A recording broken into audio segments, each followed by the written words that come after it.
Melbourne is lashed by a savage storm. Cars crushed and homes destroyed, but also incredible escapes and acts of heroism. Thousands left without power and supermarkets stripped as 99 suburbs are told it's not safe to use their tap water. The army to join beach patrols with Veer's good weather could encourage Melbourne to let its COVID guard down. And zero tolerance as police get tough with lockdown protesters. It's just crazy. It's batshit crazy nonsense. Live from Melbourne, 7 News with Mike Amor starts now. Good evening. It was short, sharp and destructive. A savage storm leaving behind devastation and heartbreak. A 4-year-old boy among 3 people killed as it swept through the city. Tonight, thousands of homes remain without power or clean drinking water. The devastation from a storm that ripped through Melbourne's That's east. Kyle. Hey, I'm recording. But changed the lives of 3 families forever. It just happened suddenly. I can't even. So we're gonna miss him so much. 4-year-old Ian Kapoor was out walking with his father and little sister in Blackburn South. Their dad and his 2 kids, the tree fallen on top of them. And that's when I'd run over. I picked up the little girl and he picked up his son, and the son was unconscious. He wasn't waking up at all. I took over and called the ambos and just started doing CPR on their garage floor. Ian was taken to the Royal Children's Hospital but couldn't be saved. He's such a jolly boy. He's wandering around, talking to each other, calling every day to me. He called me Masi and he calling every day to me. Masi, I want to come to your house, but it's Corona outside. I can't come. Winds above 100 kilometres an hour ripped trees from the ground. A 59-year-old Tacoma man stood no chance. His car crushed just seconds after he drove out of a shopping centre car park in Belgrave. A 36-year-old woman also died when a tree fell on her ute in Fernshaw. There's cars under that. Just missed their house. It's terrifying to see, and it sounded like a freight train. Just almost like explosions, and just the ground was vibrating. It was really frightening for about 3 or 4 minutes. It's just chaos. It's carnage. Nigel Leslie had just taken his kids on a quick dinner run. It probably saved their lives. Had we not gone to Macca's, I dare say we would have been in the house when it happened. My youngest Cleo just ran into my arms and said, Daddy could have died. Just on Kayola Street, Belgrave, 3 people were trapped and needed rescuing. And inside this home, a very close call. An 85-year-old woman found sitting in her armchair. She was okay, but the ceiling had collapsed around her. Don't think this is very safe, but she was sitting on the couch and the roof was about that far away from her head. Best mates Josh and Michael came to their neighbour Bev's rescue. The 85-year-old lives with dementia. I knew she was by herself and none of her carers were here, so we just ran to her aid. And luckily that when we got here, we could hear her. She was okay. She was just very distraught. She didn't know what was going on.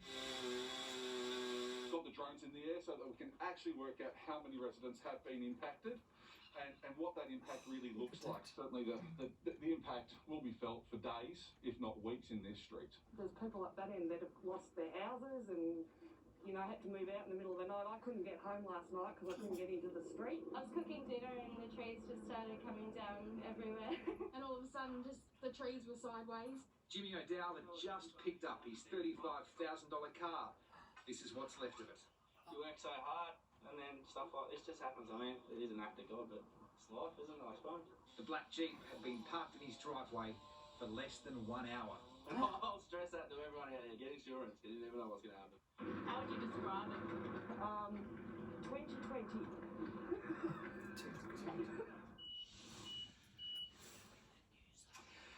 Some 3,000 calls have come through to the State Emergency Service. Many of them won't be attended to until tomorrow. The big problem out here? Fallen trees. About 2,300 have been reported. Much of the damage in the Belgrave area, but also Croydon and Montrose. The insurance inspectors are out already tonight inspecting the damage. More than 300 buildings have been damaged that are expected to stretch into the millions, and repairs will take weeks to finish, Mike. Blake Johnson, thank you. On top of the lockdown, the storm is causing a new challenge for many in Melbourne's east. Homes are without power and there's a major health threat with households being told to boil water. Estelle Greepink is in Mitcham, and Estelle, there's been panic buying of bottled water. Well, Mike, the storm has had a major impact on the water supply of 99 suburbs across Melbourne. A power outage at a treatment plant is being blamed, and many people have rushed straight to the supermarket. Told you. Supermarket shelves stripped bare again, this time for bottled water. This was Coles and Woolworths at Eastland in the hours after an urgent warning about contaminated water. We had some water in storage, so I've told the kids to drink bottled water. Last night's storm cut power to Sylvan Dam's treatment plant, letting untreated water enter Yarra Valley's supply system and potentially affecting southeast water customers as well. The water's fine to use for showers and everything else, but just food preparation and drinking, just to be on the safe side, to boil the water. If anyone does feel like they have sort of gastro-like symptoms, we encourage them obviously to contact their GP straight away. But as I said, this is really a precautionary measure. Tonight, Yarra Valley Water still can't guarantee the safety of drinking water in 99 suburbs across Melbourne, from West Meadows to Mount Dandenong. The company first posted about the issue on social media this morning. Many customers say it was too late, criticising Yarra Valley Water for not calling or texting residents sooner. I had a few glasses this morning. I'm not sure how much the kids have had to drink before we knew. I wouldn't have known if my friend didn't warn me. If it wasn't for social media, I wouldn't have found out. We've been on radio, websites and so forth. We are working on text messages. It's really important though that we get the facts before we unnecessarily communicate things. The wild winds downed power lines in suburbs including Ringwood, Croydon and Ferntree Gully. The SES received almost 2,000 calls for help in one 15-minute block. 120,000 homes lost power overnight. 40,000 were still waiting for theirs to be restored this afternoon. The power companies hope to have most of those back on either tonight or tomorrow morning, but some localised areas might see outages for another couple of days. Some residents in Belgrave struck with the double dilemma of no power or water. They said 6 o'clock this morning and then they said 12 o'clock lunchtime today, but that's not happened. It is what it is. It is what it Can't is. do much with it. Next year's going to be a good year though.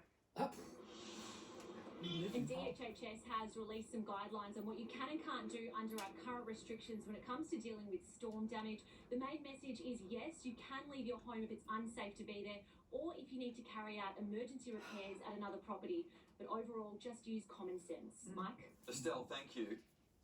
Frustrated small businesses have still not been given a roadmap out of stage 4 restrictions. And with Melbourne's sunny weather comes a warning. The ADF will be out in force with police this weekend. Right through.